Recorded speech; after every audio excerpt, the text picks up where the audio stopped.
মোৰ পিতৃভূমি, এটা হৈছে মোৰ মাতৃভূমি। ৰঙা নদী মোৰ পিতৃভূমি, মোৰ দেউতাৰ ঘৰ। বিহপুৰীয়া মোৰ মাতৃভূমি। বিহপুৰীয়াত মই 10 বছৰ MLA আছিলোঁ। ৰঙা নদীত মই যথাসাধ্য দূৰে দূৰে সহায় কৰিবলৈ চেষ্টা কৰিছিলোঁ, কিন্তু মোৰ তেনেকুৱা অৱদান নাই।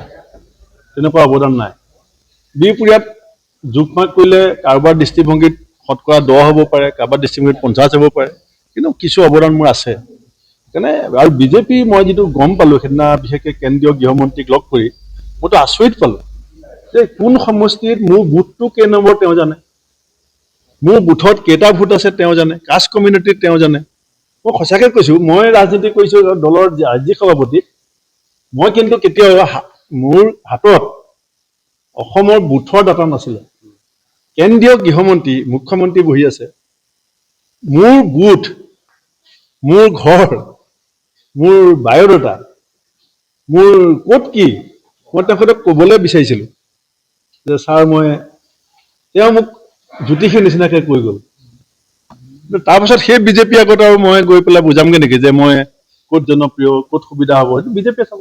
আৰু ৰাম ভূঞা একেবাৰে নিৰ্দোষী।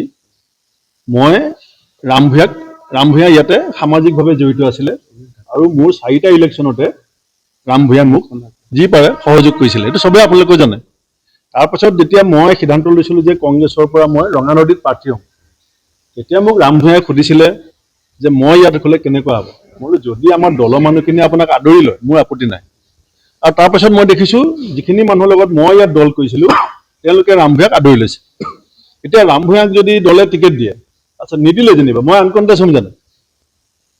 ধৰি লওক ৰাম ভূঞাক টিকেট নাপালে, এইটো সম্ভাৱনা আছে নেকি যে ভূপেন বৰা বিহপুৰীয়াত আনকণ্টেষ্ট হ'ব?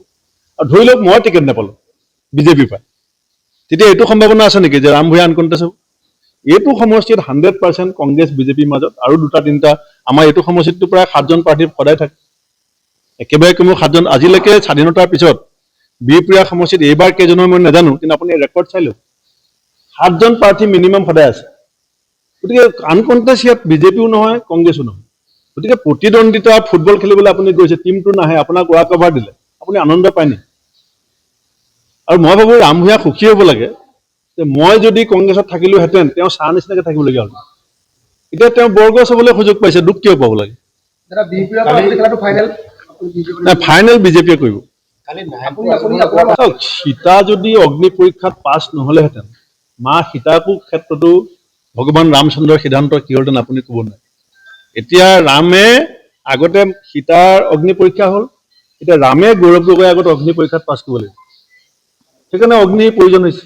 ভূপেন বৰাৰ প্ৰতিকৃতি নহ'লে কেনেকৈ বিশ্বাস কৰিব? কাৰণ তেওঁ আগতে চিনাকি দিলে যে মই ভূপেন বৰাৰ মানুহ। এতিয়া তেওঁ 100% প্ৰমাণ কৰিব লাগিব যে মই গৌৰৱ গগৈৰ মানুহ, তেতিয়াহ'লে মোৰ মৃত্যু হৈছে বুলি তেওঁ ধৰি ল'ব লাগিব। এইটো মানে বিহপুৰীয়া ৰাইজে সিদ্ধান্ত ল'ব। মই চাওক, এইটো অকল মোক ৰাম ভূঞাই গালি পাৰিছে, গোটেই অসমৰে কিছু ৰাইজে মোক নিশ্চিতভাৱে এই সময়ত বেয়া পাইছে। মই যেতিয়া আঁচু এৰি পেলাই কংগ্ৰেছলৈ আহিছিলোঁ তেতিয়াও মোক বহুত মানুহে সমালোচনা কৰিছিলে। সেইখিনিতো এতিয়া পাহৰণি গৰ্ভত গ'ল, এতিয়া এটা বেলেগ ভূপেন বৰাক দেখিলে, কালিৰ পৰা এটা বেলেগ ভূপেন বৰাক দেখিছে। আজিৰ তাৰিখত বিজেপি দলে বেকডোৰ ছাপোৰ্ট লোৱাৰ প্ৰয়োজন আছে বুলি মই ভবা নাই, কাৰণ মই নিজেই বিহপুৰীয়াত বিজেপিৰ লগত 2বাৰ পৰাজয় হৈছোঁ। এতিয়া যদি ধৰি লওক যে বিজেপিয়ে মোক বিহপুৰীয়াত টিকেট দিলে, ধৰি লওক মই জিকিলোঁ, তাত মোৰ ক্ৰেডিট কিমান পাৰ্চেণ্ট থাকিব আপুনি কওক? আগত জিকোতো মোৰ পুৰা ক্ৰেডিট নাথাকে, কেলৈ দলটোৰ ক্ৰেডিট থাকে। কংগ্ৰেছৰ চিম্বলত এটা ভোট থাকিবই বাৰু, অহা থাকিব নাথাকে। বিজেপিৰ চিম্বলত এটা ভোট আছে, MP ইলেকশ্যনেই প্ৰমাণ। MP ইলেকশ্যনত মই যেতিয়া সভাপতি ৰাজ্যখনত, তেতিয়া বিহপুৰীয়াত আমি 26,000 ভোটত পৰাজয় হৈছোঁ। গতিকে এতিয়া যদি মই জিকো, ধৰক 26,000 যদি জিকো, তেতিয়াহ'লেতো সেইটো MP ইলেকশ্যনৰ ৰিজাল্ট। যদি মই 35,000 জিকো, তেতিয়া ৰাইজে ক'ব যে ভূপেন বৰা অহাৰ কাৰণে 9,000 ভোট বৃদ্ধি পালে। যদি মই 20,000 জিকো, তেতিয়া মানুহে ক'ব যে ভূপেন বৰা অহাৰ কাৰণে বিজেপিৰ ডিফাৰেঞ্চটো আগতকে 6,000। আপোনালোকে ক'ব, আপোনালোকে সেইটো ইয়াৰ পৰা যিটো কি বুলি কয় যে লাইভ যেতিয়া আপোনালোকে চলাব কাউণ্টিঙত, তেতিয়া মোৰ ডিফাৰেঞ্চ 26ৰ তললৈ গ'লে আপোনালোকে ক'ব যে ভূপেন বৰা অহাৰ কাৰণে বিজেপিৰ গ্ৰাফ অৱনমিত হ'ল। যদি 26,000কে ডিফাৰেঞ্চ বাঢ়ে, তেতিয়া আপোনালোকে ক'ব যে ভূপেন বৰাৰ কিছু জনপ্ৰিয়তা আছিলে, তেওঁ অহাৰ কাৰণে 4,000 ভোট বৃদ্ধি পালে। এইটোৱে কথা।